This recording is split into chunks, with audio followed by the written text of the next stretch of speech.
It is well that you began by talking about assistance from the socialist countries, because that was determinative. I mean, I had one of these U.S. critics who reviewed my book and said, well, Horne, who was involved in the protests, should know that he should talk more about protests in the United States and talk less about Cuba, German Democratic Republic, etc., which of course is ludicrous, quite frankly. But that's part of the psychosis which your podcast actually, Existing Socialism, is seeking to address, which is this systematic besmirching and ignoring of the role of the socialist countries in order to prevent another socialist bloc from emerging in the 21st century. Hello everyone, it's your host Tony. Welcome to another installment of Actually Existing Socialism. What you just heard is a snippet of this episode's discussion featuring Professor Gerald Horne. If you're a new listener, this show is a podcast dedicated to exploring past, present, and future manifestations of real-world socialism from a socialist perspective by speaking to those who've studied extensively, lived in, or currently live in a socialist nation. Gerald Horne joined the show to discuss his 2019 book, White Supremacy Confronted, which delves extensively into how Cuba, the Soviet Union, and East Germany, also known as the German Democratic Republic, and other socialist nations collaborated with the African National Congress and South African Communist Party to bring about the ultimate downfall of the racist apartheid system, a system which ensnared the entire southern region of Africa until 1994. Dr. Horne likely needs no introduction, but for those who are new to his work, he holds a Moores Professorship of History and African American Studies. His research has addressed issues of racism and a variety of relations involving labor, politics, civil rights, international relations, and war. Dr. Horne receives his PhD in history from Columbia University, and he has written dozens of books, most famously, The Counter-Revolution of 1776.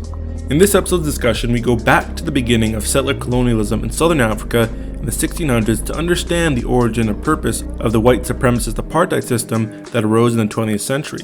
Horne's expansive knowledge of history takes us back and forth across the globe and time, highlighting the class collaboration, that is to say, collaboration between the working class and elites, inherent to European settler projects from southern Africa to the United States.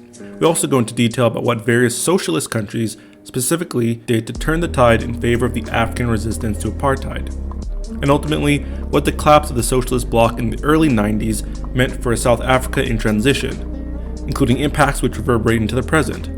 We also hear Professor Horne address some of his critics, which is always a fun time. There's so many gems in this one that I can't summarize it, and even if I could, I wouldn't want to spoil it. Once you're done listening, more info regarding our discussion can be freely found at patreon.com/AESthepodcast. This show is 100% listener funded, so if you do wish to contribute as a subscriber, you gain access to a variety of bonus episodes and content. Shout out to my patrons. If you're unable to contribute, no problem. You can help out by sharing this with family, friends, and comrades, and by following us on Twitter at AESthepodcast. You can also subscribe to this show on your preferred podcast platform to get new episode notifications. Also, feel free to leave a review if you have time. To all those who've already done so, thank you. These podcasts are made to be listened to and shared. I recommend checking out the backlog as well when you have the chance. And most importantly, what you can do to help out is engage in local worker struggles, whatever form that may be. The opening interlude for this episode is a clip on Fidel Castro and Cuba's impact on the fight against apartheid, featuring a rather cute conversation between Nelson Mandela and Fidel Castro. It carries with him a meaning, a signification which is of tremendous importance to people like ourselves who are the marginalized of the world. And Africa as a mother country to so many Cubans needed to be addressed as part and parcel of the worldwide thing of African liberation. Right from the beginning, Cuba's revolutionary ideals not only spread throughout Latin America, but also forged strong ties with national liberation leaders such as Sékou Touré, Amilcar Cabral, Julius Nyerere, Samora Machel, and Agostinho Neto. In 1975, as Angola moved towards independence from Portugal, the CIA, along with the apartheid government of South Africa, tried to bring down the new Angolan government. At the request of the Angolan president, Fidel sent 36,000 troops to keep the South African forces from attacking Luanda, the capital. For many Cubans, whose ancestors were African slaves, the fight in Angola was a way to repair a debt to history. In 14 years of war, Over 300,000 Cubans, doctors, teachers, and engineers, as well as soldiers, played an important role in Angola. More than 2,000 lost their lives. In 1988, Fidel sent in more Cuban troops for the decisive battle at Cuito-Cuanavale and directed operations from Cuba. The defeat of the South African army drove a large nail into the coffin of apartheid and helped advance the struggle of the South African people. Had it not been for the Cuban presence in Africa, and in particular in Angola, the history of Africa would have never been what it is now.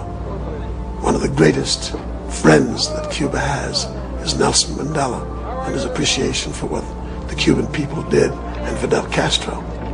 But I think if you don't understand that history, then you'll never really understand the enormous success and the importance of the Cuban Revolution.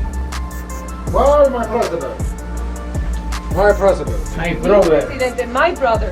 How are you? My brother. Please. Please. Very nice to see you.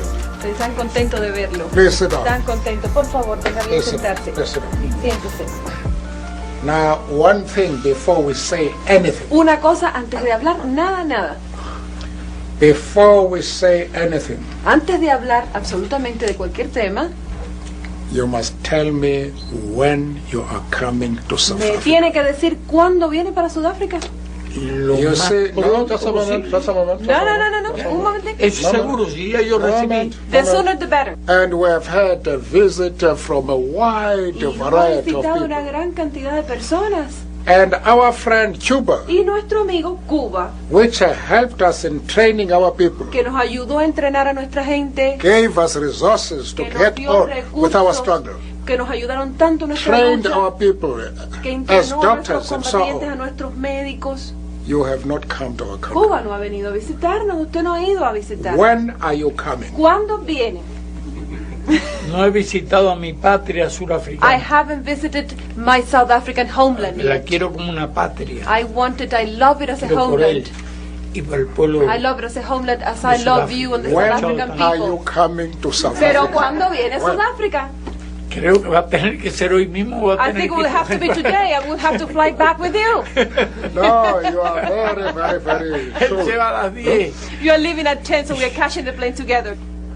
Soon afterwards, Fidel did go to South Africa and on his way stop off in Namibia, where he was greeted by Sam Nujoma, the nation's leader. Welcome to the Republic of Namibia, Bienvenido a la República de Namibia. the country which you helped to liberate, to be liberated.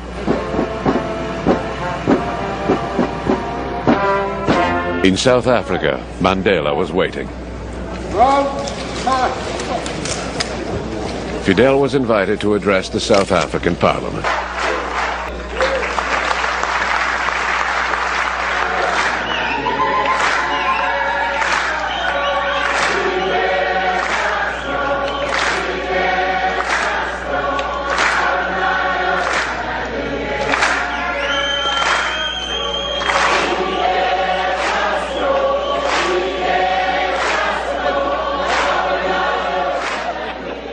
Welcome, Professor Horne. It's such an honor to have you on the show today. Thank you for inviting me.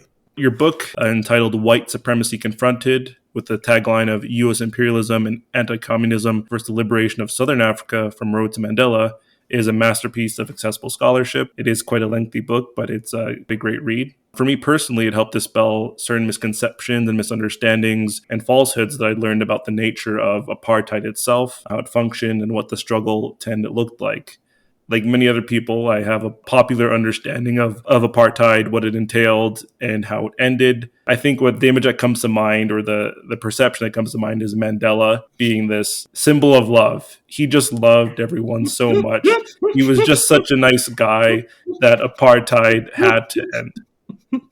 So with that said, what compelled you to illuminate the often unsung history of the socialist camp's crucial support of the anti-apartheid struggle? And what did that expansive study entail on your end? Well, what it entailed on my end was in particular travel to Southern Africa. You may recall that I actually resided in Zimbabwe in 1995, and that led to a book on Zimbabwe entitled From the Barrel of a Gun, U.S. and the War Against Zimbabwe, 1965 to 1980. And that had been preceded by years of my participation in the Southern African Solidarity Movement, going back to when I was a teenage student as an undergraduate student. So I'd long had an interest, practical and otherwise, in the subject. And to do the book at hand, it involved traveling to South Africa. For the Zimbabwe book, I did a little research in South Africa. I recall for this book, I did research in Cape Town, the port city where the Atlantic Ocean meets the Indian Ocean.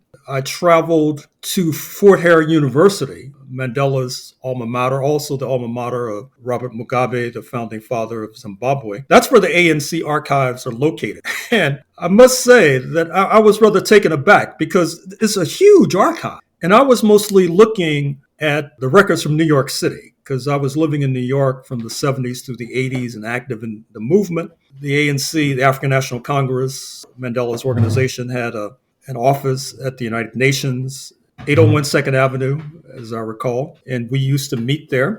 And I have to say that when I was working with the ANC, I didn't think they were very efficient, quite frankly. I was in New York. But then I got to the archive and everything was meticulously laid out. I was shocked. It reminded me of this Saturday Night Live skit with Ronald Wilson Reagan, who, of course, was sort of a tottering idiot. And so the skit was portraying him in that way. And then the little kids would leave the Oval Office, and then he'd get on the phone and start speaking Chinese, Russian, German, barking out orders. He was so, and so that's what when I got to Fort Hare, that's what I was thinking of. Say the ANC, when they were in New York, they seemed to be terribly inefficient. And I get here and their records are totally meticulous, totally organized. And so that helped me write the book, needless to say. And you have a particular interest in the socialist countries, and I also looked at the records there, and it's reflected throughout the book, because there's no doubt that the ANC would have had an uphill climb, to put it mildly, but for the assistance of the socialist countries. Part of that's reflected in the memoir literature. I quote the memoir of Mak Maharaj, who was a leader of the ANC and the South African Communist Party. Mak is still alive. He's a South Asian origin. And he talks in his memoir about his training in the former German Democratic Republic, particularly in sabotage and in the rudiments of armed struggle. Even without doing that research in Fort Hare, I knew about the role of Cuba, which played a pivotal role. The dispatching of troops to the battlefield of southern Angola in 1975 was the turning point in the liberation for the subcontinent. That's why when Comandante Fidel Castro Cruz showed up for Mandela's inauguration, he got the loudest and stormiest applause of all those assembled, because everybody knew that for the Cuban troops, apartheid might still be in existence. And then there was the Soviet Union, of course, which provided material aid. Sochi, on the, I think it's on the Black Sea, where the Olympics took place. There was sort of a resting spa there that ANC people would retreat to. And then, of course, I had to do a lot of research in the United States, which is reflected in the footnotes, the National Archives, all the presidential libraries, particularly Roosevelt in Hyde Park, New York, Truman outside of Kansas City, Eisenhower, Abilene, Kansas, Kennedy, Boston, Massachusetts, LBJ, Austin, Texas, Nixon, Yorba Linda, California, Gerald Ford, Ann Arbor, Michigan, Jimmy Carter, Atlanta, Georgia. Let's see, who comes after Jimmy Carter? Oh, Reagan, of course. Fortunately, I'm not sure if I should mention this, but there was this Black American archivist at the Reagan Library, which is in Simi Valley, California, who was tremendously helpful to me. I mean, he went above and beyond the call of duty. I hope that doesn't get him fired, but he was very helpful, retrieving all these records that are, of course, reflected in the text. George H.W. Bush, they were not helpful at all at College Station, Texas. Although I was able to get access to the telephone records between George H.W. Bush and Nelson Mandela. And of course, the Clinton archive in Little Rock, Arkansas, which then leads us up to 1994, which is the cutoff for the book. And then a lot of other research too, the Du Bois papers, NAACP papers, where I uncovered this correspondence between the NAACP and U.S. intelligence agencies in the 50s when they were trying to flip the ANC to the CIA, the mass organization of U.S. Negroes, as you know. So it was quite a journey. There's a lot of personal reflection in this text as well. For example, I start the chapter with Nelson Mandela's release, February 1990, with my driving from Los Angeles to Santa Barbara on that particular day and listening to NPR and listening to the news report at that particular moment. And one of the things I recall is that the late Daniel Schorr, Schorr, who was an NPR reporter, he was telling his colleague, because she was excited about Mandela's release after 27, 28 years in prison. And he was saying, be calm, be calm. What he should have said is that this is a defeat for U.S. imperialism, so why are you so excited? That's what he should have said. That's a summary synopsis of some of the tales of the research trails. So needless to say, that extensive research that you did is definitely reflected in the footnotes. I don't think I've ever read a book with as many footnotes as White Supremacy Confronted, which just is a testament to the sources supporting Professor Horne's argument. The idea that the Soviet Union, the so-called evil empire, that East Germany with the Stasi and, Cuba, just, Fidel Castro, the worst person who ever existed. The idea that these three conspired to assist the apartheid struggle is surprising as someone who grew up in a capitalist country. I live in Canada. It does not come up in any context whatsoever that any of these three nations provided any support. I don't think in any movie or any documentary I've seen on the apartheid has this been mentioned at all. So before we kind of get into the details of that, I did want to kind of, lay some groundwork for our listeners, which is, understanding why South Africa had apartheid at all. So Professor Horne, could you explain why do British and Dutch colonists come to hold dominance in Southern Africa, not just in South Africa, the country, of course, but in other nations and areas in that region? You and your listeners may recall that it was in 1652, during the era of European expansion, as it's euphemistically called, that the Dutch arrived in Cape Town, began to colonize. And then they were supplemented subsequently during that same century by the arrival of French Protestants. As you know, there's this conflict between French Catholics and French Protestants that led to the expulsion of many of the Protestants. Many of them actually wind up in the United States, in South Carolina, where they took to slave trading whales to water. I think I used that phrase in a book once. In fact, there's a cemetery, Charleston, that you can walk through and you see all these French names, and they're mostly of the enslaving class. But in any case, at the beginning of the 19th century, as Britain is on a roll, they fundamentally oust the Dutch from control of South Africa. And then in the 1830s, as Britain is under fire in the Caribbean, because of the Haitian Revolution, which then ignites a general crisis of the entire slave system that could only be resolved with its collapse, Britain moves to abolish slavery in its colonies, starting Jamaica, Caribbean. But there's also enslavement, the Cape Colony as well. Oftentimes the Mozambicans, for example, which, as you know, is on the northeastern border of South Africa. And this is resisted by many of the Dutch colonists. This is the 1830s, recall. And so they embark on what's called the Great Trek. They try to escape British jurisdiction by expanding throughout the sub-region. In fact, I use that term, the Great Trek, in my writings on North America, because what I say in that particular body of work is that after the Africans in the Caribbean, Jamaica, Antigua, Barbados, etc., begin to chase the settlers out of the Caribbean, because they're rebelling, they outnumber the settlers 9-1. The settlers involved in a great trek to the North American continent. There's a direct connection between South Carolina and Barbados, for example. Of course, many of these U.S. scholars, bless their little hearts, you're not supposed to tell the truth about the United States. You're supposed to portray it in these glorified terms, this grand revolution of 1776, and even people who consider themselves to be radical socialists and Marxists, they don't look at the enslaved population as a class question. And so they impute class collaboration to the enslaved population and then don't impute it to the settler population where you should impute it. No wonder we're on the verge of fascism in this country. In any case, to come back to Southern Africa.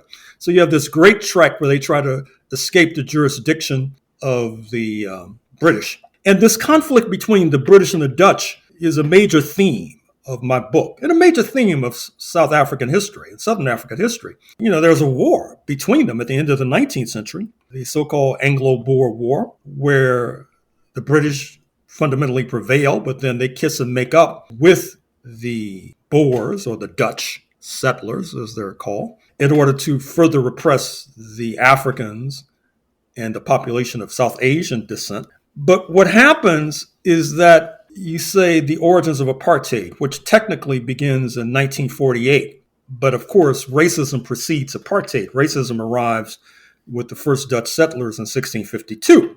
And as I tell the story in the book, apartheid is meant in part, in no small measure, to drive a wedge between Afrikaner is the term used for the population of Dutch and Huguenot being French Protestants, Dutch and Huguenot origin, to drive a wedge between the working class of that group and the Africans by uplifting the Afrikaners. And the joke, a bitter joke that I tell, is that if you use the logic of these historians of North America that you would apply to Southern Africa. In Southern Africa, if you use the logic of North America, you would say that apartheid was actually an incomplete reform, that they just forgot to include the black population when they tried to uplift the Afrikaner population. They just neglected it. And so if you look at the history of the United States, and 1776, it leads to enhanced genocide against the indigenous population. It leads to an exponential increase in the number of enslaved Africans. But if you use that sort of reasoning I just employed, you could say that, it was just an incomplete revolution. They just forgot to include the black population in their bounty. What about the Native American population? Well, I guess they just forgot and exterminated them in an absence of mind, sort of accidentally. In any case, that was the roots of apartheid. It was class collaboration, mutuality between the Afrikaner working class and the Afrikaner and English elite too, I should say, sort of a mutuality to uplift them. And that's what made apartheid so difficult to overturn, because you basically had this white united front. Now, to be sure, as I point out in the book, there are dissenters. I point to the Jewish population in particular, the Lithuanian Jewish population, which includes Joe Slovo, who becomes a leader of the South African Communist Party, becomes a leader of the African National Congress and their armed wing. Part of the problem in South Africa, as I tell the story, is that there was a sort of inauthentic whiteness in South Africa. Whiteness in the United States has had bumps, to be sure, but the Euro-American elite in the United States did a much better job of incorporating Catholics, the Jewish population, etc. The Afrikaner elite did a terrible job of incorporating the Jewish population into the hallowed halls of whiteness, which is one of the reasons why so many of them defected to the ANC and the South African Communist Party. They found it difficult to overcome their anti-Semitism. The book, as you may have noticed, is sprinkled with examples of that. Unsurprisingly, a significant percentage of the opposition in South Africa is of Jewish descent. So in sum, that's the story of the origins and evolution of apartheid. So your work covers this in regards to connecting settler colonialism in North America, in Africa, to the rise of fascism and Nazism and colonialism in the 20th century. You were just talking there about driving a wedge between the African population and the Afrikaner working class. Would you say that is mirroring what occurred in North America as well, with the development of race even as a concept in, I believe, the Virginia colony? Well, sure. I mean, this is something, I wish you would tell some of these folks in the United States this, because it's obvious. I mean, today in Mississippi, Euro-Americans across class lines vote for the right wing at a rate of 9-1. Now, you have people in U.S. politics who don't even know that. You have people in U.S. politics, people on the left who don't know that, who don't know that when David Duke a Klansman and a Nazi, ran for governor of Louisiana about 30 odd years ago. He received 55% of the Euro-American vote across class lines. And you cannot begin to understand that without understanding settler colonialism, a term that's conspicuously absent from the vocabularies of all too many, a term which unites North America and South Africa. But I think it's exacerbated in the United States, perhaps even more so than in Canada, because of this propaganda about this grand revolution, which supposedly was this great leap forward for humanity. And I think that propaganda hampers the ability of many to see the class collaboration that was at the core of settler colonialism.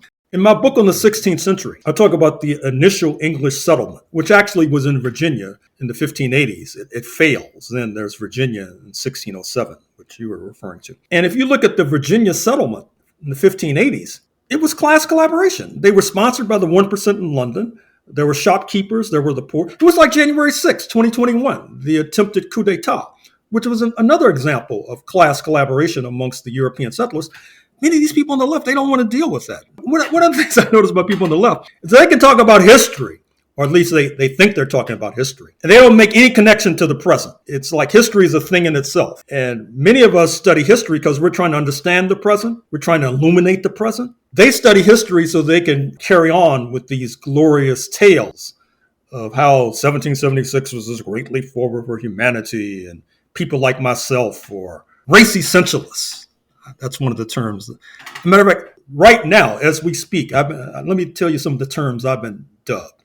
Race essentialists, monarchist, Maoist, fraudster, liar, charlatan, all because I've been saying what I've just been talking to you about. It's really incredible. So yes, to your point, there is this kind of class collaboration that inheres in settler colonialism, be it in Australia, New Zealand, Israel, Algeria, Kenya, or Southern Africa for that matter. Emerging in the prelude and the aftermath of World War I, the African National Congress, also known as the ANC, and the South African Communist Party, they're at the forefront of the organized indigenous and the multiracial coalition, as you mentioned, Jewish South Africans against Afrikaner rule and later apartheid. What did their tactics look like, their organizing, and what were their aims leading up to, let's say, the arrest of Mandela in the 60s? Well, the ANC goes through an evolution. As noted, they're founded in 1912, January 8th, 1912. Initially, they're a kind of middle-class organization that begins to change in the 1940s with the ANC Youth League, led by Mandela and his comrade Oliver Tambo.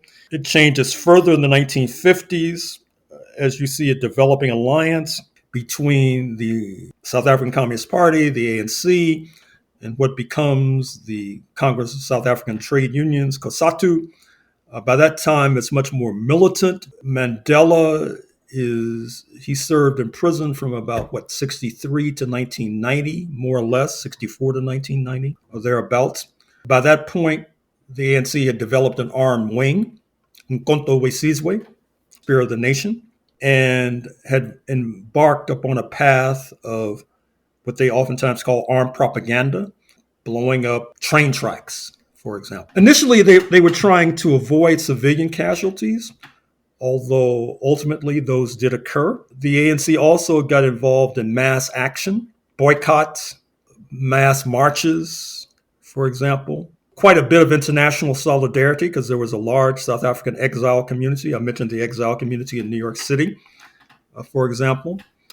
But throughout major Canadian and U.S. cities, you had substantial, not only South African, but Southern African exile communities, Zimbabwean, Mozambican, Angolan, etc.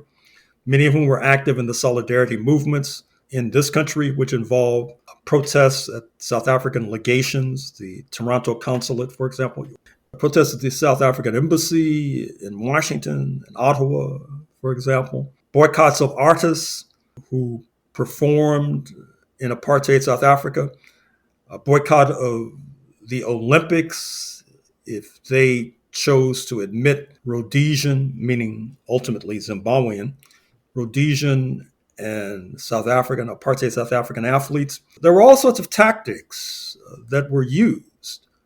Although it is well that you began by talking about assistance from the socialist countries, because that was determinative. I mean, I had one of these U.S. critics who reviewed my book and said, well, Horne, who was involved in the protests, should know that he should talk more about protests in the United States and talk less about Cuba and German Democratic Republic, etc., which is, of course, is ludicrous, quite frankly. But that's part of the psychosis which your podcast, actually Existing Socialism, is seeking to address, which is this systematic besmirching and ignoring of the role of the socialist countries in order to prevent another socialist bloc from emerging in the 21st century. As you've just mentioned, one of the goals of, not only the revisioning of history, where socialist countries are totally absent of doing anything positive. In regards to the reasons, so we've talked about the socialist camp going against apartheid, and there was different protests and boycott movements. They had solidarity movements around the world. With that said, who was supporting the apartheid South African government? From what I understand, there's countries like West Germany, but could you explain what their motivations were for supporting the apartheid government, despite even international pressures not to do so? Well, let's start in North America, the United States of America in the first instance. Why did they support? For a number of reasons. One, cheap labor. As I talk about at length in the book, U.S. corporations feast on the cheap labor that exploited Africans were able to provide. Then there's natural resources.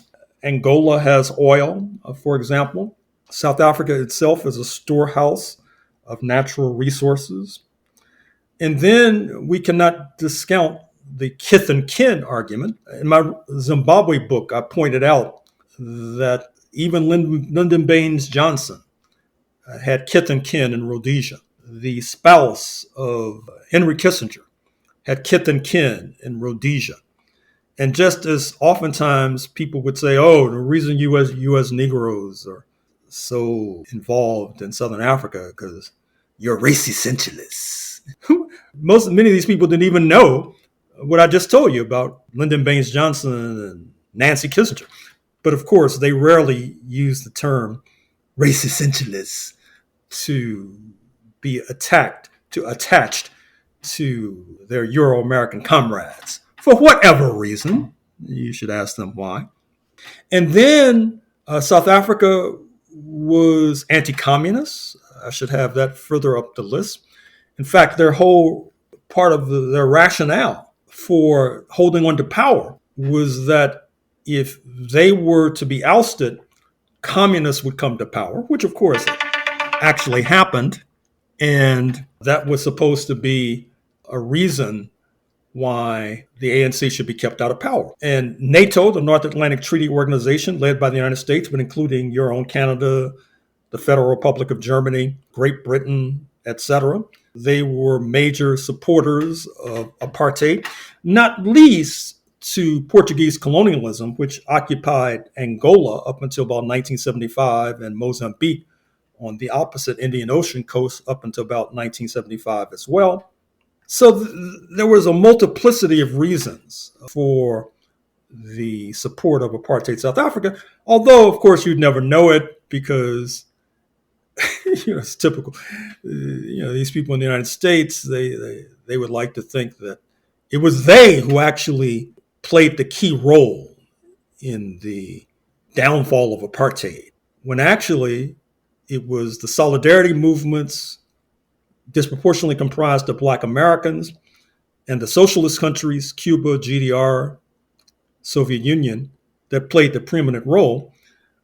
But that story doesn't fit their overarching narrative, so they tend to sweep it under the rug. During the last U.S. election, I believe there was a clip of Joe Biden that was circulating online, which is where he was giving some passionate speech about ending apartheid. Did you ever see that? Oh, yeah, I sort of remember. Yeah, he made some sort of fib, too. I can't recall what the fib was. Oh, yeah, he was it. There's a lot of things, but I think he said that he was part of the civil rights movement and stuff like that. Oh, no, in South Africa, he had to be like, what's the word, like rescued or, Right. Yeah, something like that. Yeah. harried away because he was like, trying to free Mandela. I spent my whole life fighting for civil rights, voting rights, social justice, economic justice. And that's what I'll do when I'm your president. This day, 30 years ago, Nelson Mandela walked out of prison and entered into discussions about apartheid. I had the great honor of meeting him. I had the great honor of being arrested with our UN ambassador on the streets of Soweto trying to get to see him on Robbins Island. When he came to the United States, when he came to the White House, to the Senate, I was chairman of the committee, and he walked in, and most incredible thing I've ever felt in my life. He walked across in that private room with the big table we have in the executive room, and he walked over, and I said, Mr. President, he leaned, I said, thank you. Thank you for trying to come and see me. Yikes. Because I don't think that actually happened. I will give you more details. I mean, if that happened, that's pretty amazing. I don't know how Mandela could have seen this, but let's hear out the Biden campaign and their excuse on why Biden has been saying this story. So, Joe Biden's 2020 campaign has admitted the former vice president was not arrested for trying to visit Nelson Mandela at a South African prison during apartheid after the Democratic candidate used the claim at least 3 times during appearances in recent weeks. In campaign visits to Nevada and South Carolina, Mr. Biden claimed he was arrested with the US ambassador to the United Nations in Soweto, despite there being no publicly available evidence of the incident. It is also unclear why Mr. Biden would have been arrested in Soweto for trying to visit Mandela, as the city is hundreds of miles away from the island where the anti-apartheid activist was imprisoned. He took a trip with a congressional delegation in the 70s. This is their excuse. He was separated from the Congressional Black Caucus members he was traveling with at the airport when he landed. Kate Bedingfield, Mr. Biden's communications director, told reporters on Wednesday. When making that remark, he was talking about his long record fighting apartheid. He was one of the leading voices in the United States Senate in the 80s. However, Ms. Bedingfield could not justify Mr. Biden's use of the word arrest or a coda he added to the story in which Mandela personally thanked him over the incident. But anyways, kind of with that groundwork that we've laid, we've talked about who supported apartheid, where apartheid came from. We talked about the ANC, the South African Communist Party. Because of the Cold War, because of the conflict between socialist and capitalist countries, South Africa became a hot spot, both for ideological and material reasons. So you explained in White Supremacy Confronted how these socialist countries were critical to the success of the anti-apartheid movement. Can we go country by country to maybe list out some of what those countries did to contribute to end apartheid? So if we could start with maybe Cuba, because I know Cuba's involvement was quite expansive. Quite expansive. I mentioned already the dispatching of troops to the battlefield. Tide was turned when they sent those troops in 1975 to prevent the apartheid authorities from destabilizing the liberation movement, then becoming the ruling party, still ruling party, the MPLA, the Popular Movement for the Liberation of Angola. It extends at least to the Battle of Quito Cunavale in 1988, when the Cubans administer a beat down to the apartheid military, which leads directly to not only solidifying independence and territorial integrity in Angola, but also the liberation of neighboring Namibia, which comes into independence in the spring of 1990. Throughout that time, the Cuban government was educating the youth of the region. Many of the doctors in South Africa today were educated in Cuba, not to mention other medical personnel, other technical personnel, etc. So the Cubans made an enormous contribution to the liberation of the Southern continent, all the while facing destabilization from the United States, which I'm afraid to say is accelerating as we speak. I made reference to the German Democratic Republic, Mac Maharaj, the guerrilla training that takes place there. A lot of the South African ANC propaganda was published in the GDR, German Democratic Republic. In fact, in my papers, my archive that's at the New York Public Library, you'll find the ANC Weekly News Bulletin, which used to come out on a regular basis pre-1994. Which was published, or printed, I should say, in the GDR. Once again, there were scholarships for youth to train technical personnel. The same holds true with regard to the Soviet Union. The same holds true to a certain extent with regard to socialist Czechoslovakia. What's interesting about Czechoslovakia is that it was an arms producer. In fact, I'm about to write later this year a book entitled Armed Struggle, ?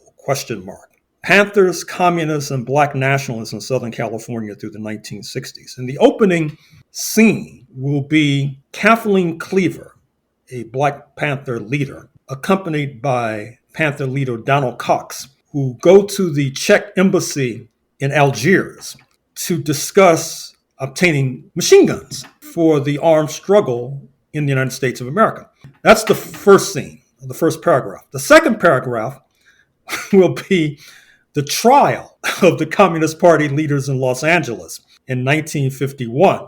And one of the more devastating witnesses was a turncoat who fingered one of the defendants as being present in Moscow at the Lenin School, where cadre were taught how to make Molotov cocktails and how to engage in constructing street barricades, how to engage in guerrilla warfare. Now, of course, it was inopportune and impolitic in 1951 for communists in the United States to be forthcoming about that sort of thing, which I totally understand. Others have validated that kind of testimony. And in fact, many of the South African cadre likewise were trained similarly in Moscow.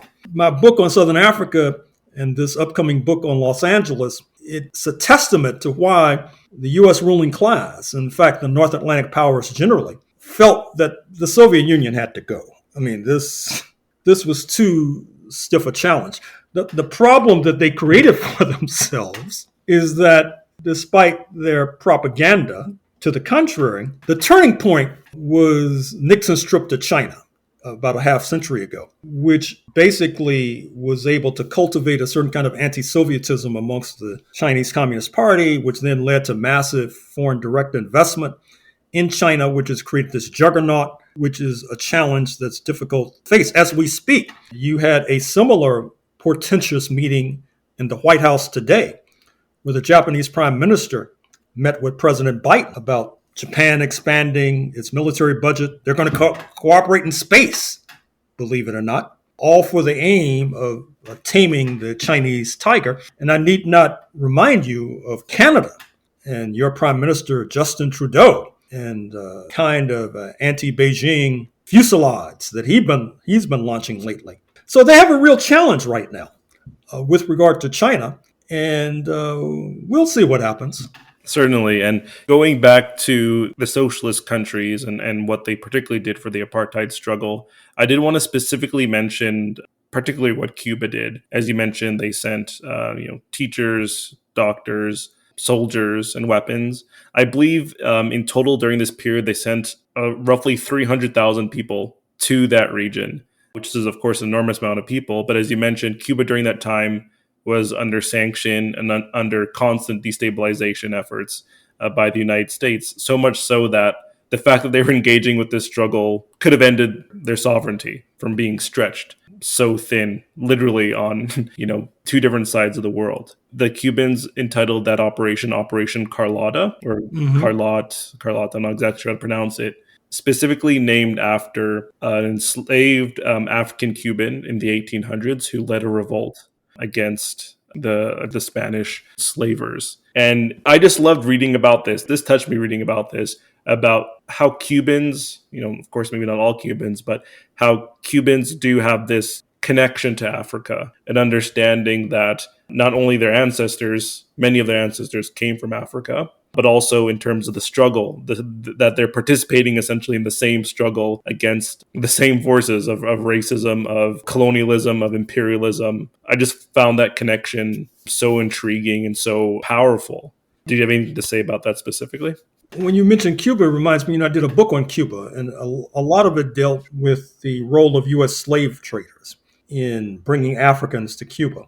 That is to say, as early as the 1790s, after this grand Republican experiment had been launched, U.S. slave traders as early as that point were the dominant factor in the slave trade to Cuba. Just like by the 1840s, U.S. slave traders, as I talk about in my book on Brazil, were the dominant factor in the slave trade to Brazil, the heavyweight champion of slavery. And this is something that made even more ironic and poignant the fact that by the 1970s, Havana was dispatching soldiers to defeat a U.S. ally, speaking of apartheid South Africa and Portuguese colonialism.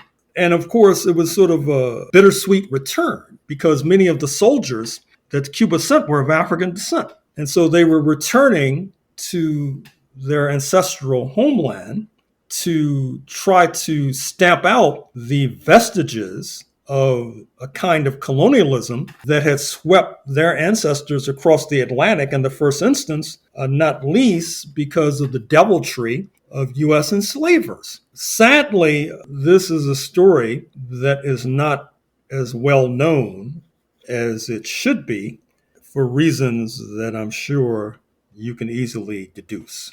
Getting particularly to the Soviet Union, their contribution, from what I understand, they didn't, unlike Cuba, they didn't send troops themselves, but they trained a lot of people. They brought people to their resorts and spas to rest and stuff like that. But like with that said, what was the Soviet Union? What was their rationale for doing it? We've just covered Cuba's, connection in terms of imperialism and, an African Cuban history. What was the Soviet Union? What was their goal, or what was their motivation in participating in the anti-apartheid struggle?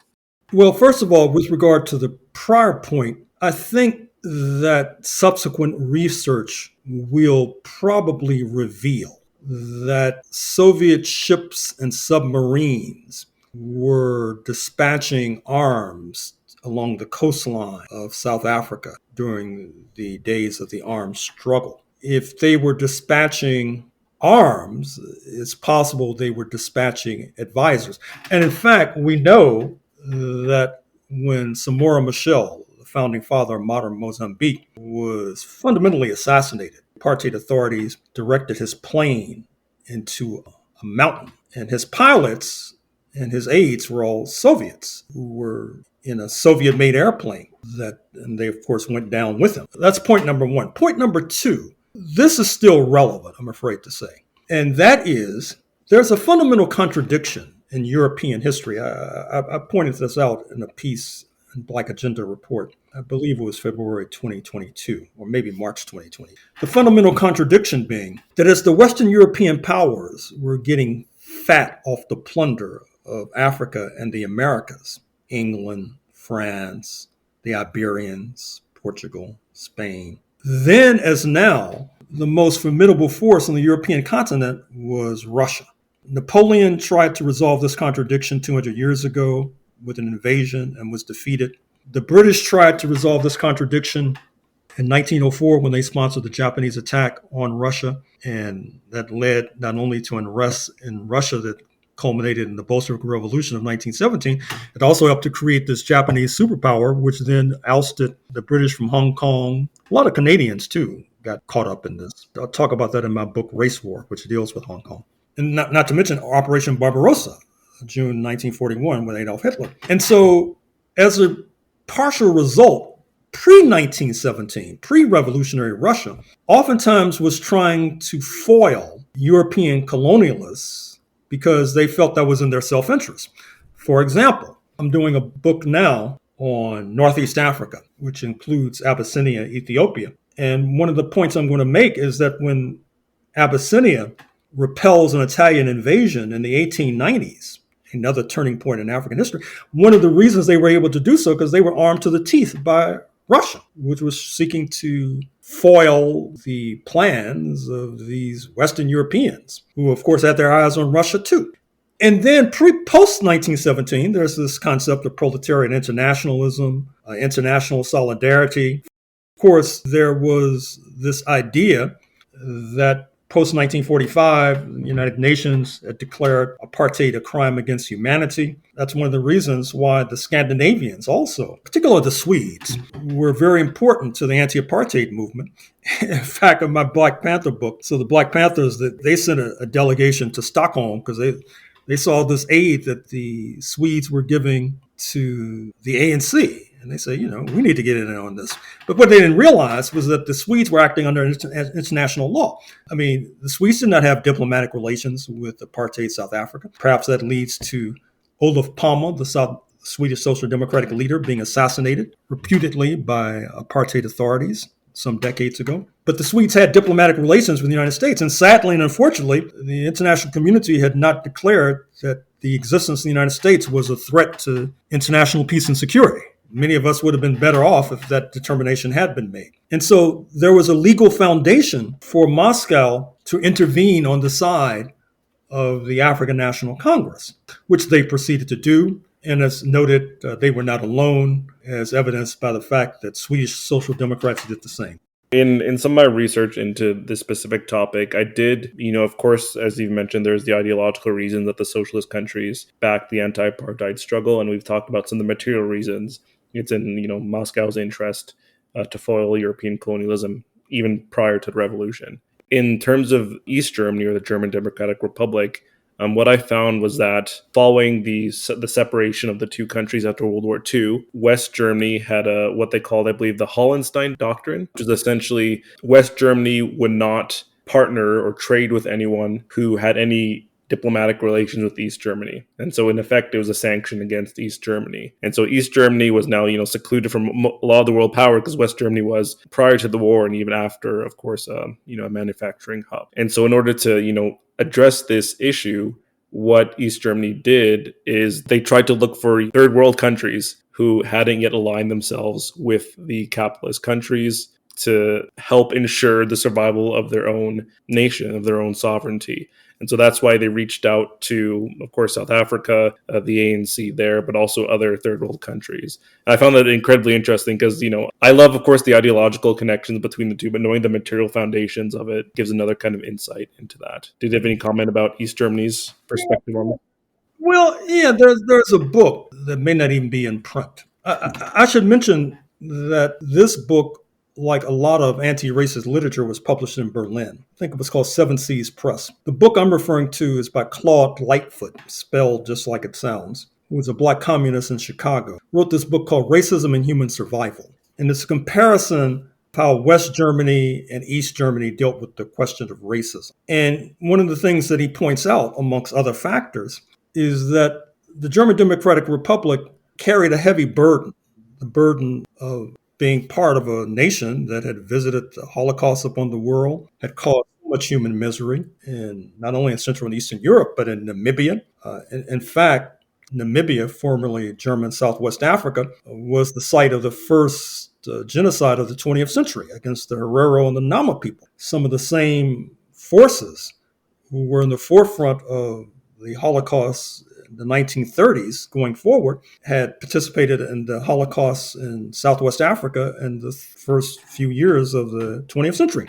And so as a result, the German Democratic Republic, which at its height probably did not have a population more than about 20 million, as I recall, devoted considerable attention to the question of racism. And I think that undergirded their efforts in South Africa, for example. That helps to explain why they had a Paul Robeson archive before the state was liquidated in 1991. It was quite a significant socialist experiment. By the way, this gray hair, this is not a dye job. This is all real and authentic. And it bespeaks the point that I'm old enough to recall the period before 1991, when amongst comrades, the idea was that in some ways the GDR was the most advanced socialist country, despite its size, despite its formidable bloc of antagonists, not least in Bonn, the erstwhile capital of the Federal Republic of Germany. And I think that the aid to South Africa and Southern Africa generally helps to illuminate that point. One of the people I interviewed for the show, his name is Victor Grossman. Oh, yeah. I read his stuff. I interviewed him about his defection to East Germany and stuff like that. And apparently he was I think he mentioned that he worked at that Paul Robeson archive in East Germany. I think he was one of the archivers for that. So yeah, I made that connection. Given all of this support, of course, the solidarity movements, the sanctions, what the socialist bloc did, what did the end of apartheid look like? because apartheid ended, officially, I believe, in 1994. The Soviet Union was done and East Germany were done by 91, 89, and 91. What did the fall of the socialist camp mean for that transition from apartheid to the end of apartheid?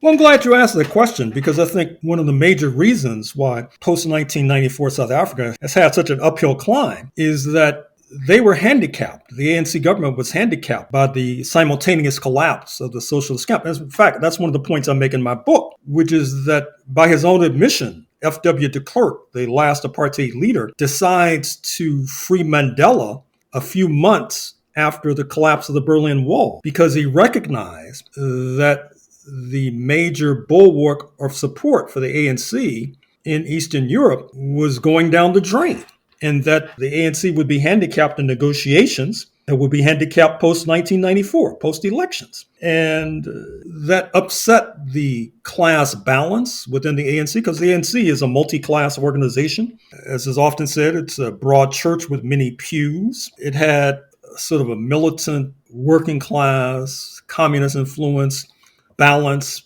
pre-1990.